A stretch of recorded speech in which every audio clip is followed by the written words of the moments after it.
السلام علیکم ورحمۃ اللہ وبرکاتہ۔ آج کی بات کچھ اس طرح کی ہے۔ حضور اکرم صلی اللہ علیہ وسلم کا اپنی زندگی اور اخلاق و عادات میں قرآنی قصوں سے متاثر ہونا۔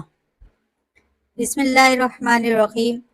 ایک صحیح حدیث میں وارد ہے کہ جب رسول اکرم صلی اللہ علیہ وسلم غزوہ حنین میں مال و غنیمت تقسیم کیا تو بعض لوگوں کو ترجیح دی۔ ایک آدمی نے عرض کیا، اس تقسیم میں انصاف نہیں کیا گیا اور اس میں اللہ کی رضا کا ارادہ نہیں کیا گیا۔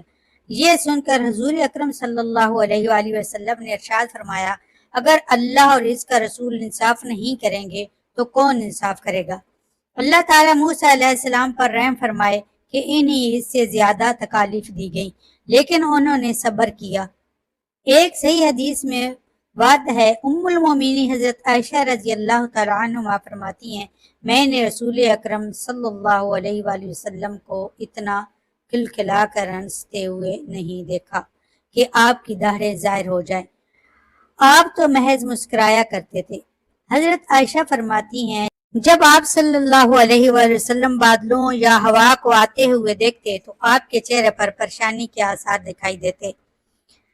حضرت عائشہ نے عرض کیا، یا رسول اللہ، لوگ جب بادلوں کو دیکھتے ہیں تو اس امید پر خوش ہوتے ہیں کہ اس پر بارش ہوگی، حالانکہ میں آپ کو دیکھتی ہوں کہ بادل کو دیکھ کر آپ کے چہرہ انور پر ناگواری کے آثار ظاہر ہو جاتے ہیں۔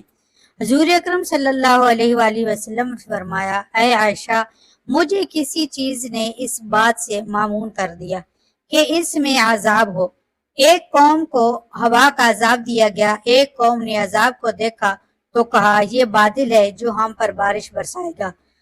یہ حضور اکرم صلی اللہ علیہ وسلم کے قرآنی قصوں سے متاثر ہونے کی دلیل ہے، اور اس بات کی علامت یہ ہے کہ آپ صلی اللہ علیہ وسلم قصہ جات میں موجود عبرتوں اور نصیحتوں کے تقاضے پر عمل فرمایا کرتے تھے۔ نمبر 2، حضور اکرم صلی اللہ علیہ وسلم کا احادیث میں واقعاتی اسلوب کو استعمال کرنا۔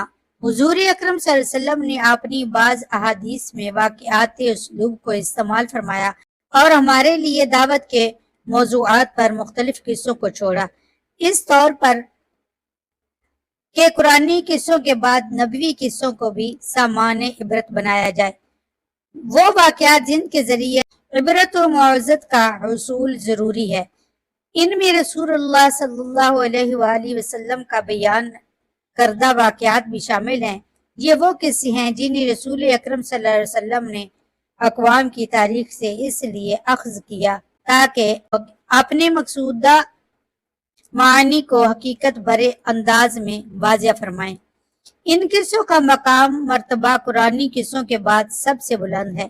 احادیث نبویہ میں ان قصوں کی بہتاب اور کثرت اس روایت سے معلوم ہوتی ہے جس میں عبداللہ بن عمر رضی اللہ تعالی عنہ فرماتے ہیں، نبی اکرم صلی اللہ علیہ وآلہ وسلم ہمیں بنی اسرائیل کے واقعات سنایا کرتے تھے یہاں تک کہ صبح ہو جاتی، پھر آپ صلی اللہ علیہ وآلہ وسلم فرض نماز کی ادائیگی کی تیاری فرماتے۔ سبحان اللہ۔